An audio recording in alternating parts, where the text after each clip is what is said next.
নমস্কার বন্ধুরা, আপনারা দেখছেন সিনে ইনসাইট। শুধু তোমারই জন্য ধারাবাহিকের আজকের পর্বে দেখবেন রাহুল ডাক্তার আনে পিসি ঠাম্মার জন্য। ডাক্তার পিসি ঠাম্মাকে দেখে বলে, আপনি এই বয়সে কেন নির্জলা উপোস করেছিলেন? আর বাড়ির সবাইকে জিজ্ঞাসা করে জ্ঞান ফিরল কী করে। রাজীববাবু বলে, আমার বৌমা মানে রাহি পিসিমাকে নুন চিনি জল খাইয়েছে সবার অমতে। ডাক্তার বলে, উনি ঠিকই করেছেন, না হলে এখন অনর্থ হয়ে যেত। এরপর রাহুল বাড়ির সবাইকে জিজ্ঞাসা করে রাহি কোথায়, কিন্তু সবাই চুপ থাকে। অনি বলে, পিসি ঠাম্মা বৌদিদিকে বাড়ি থেকে বের করে দিয়েছে। রাহুল এটা শুনে অবাক হয়। রাজীববাবু বলে, আমরা সবাই ওকে বাড়ি থেকে বের করে দিয়েছি। রাহুল বলে, আমি এখন রাহিকে কোথা থেকে খুঁজে আনবো? ওর ফোনও তো লাগছে না। রাজীববাবু বলে, আমার মনে হয় রাহি ওর বাড়িতেই গেছে।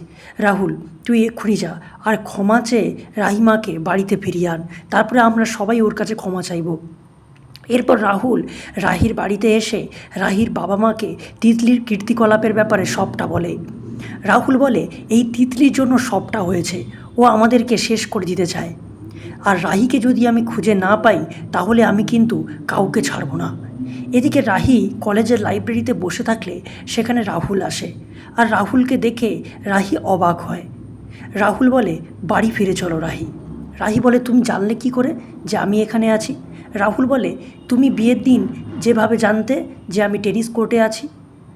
তাহলে কী হতে চলেছে বন্ধুরা, জানতে দেখুন শুধু তোমারই জন্য। ভালো লাগলে আমাদের চ্যানেলটিকে সাবস্ক্রাইব করে পাশে থাকবেন। ধন্যবাদ।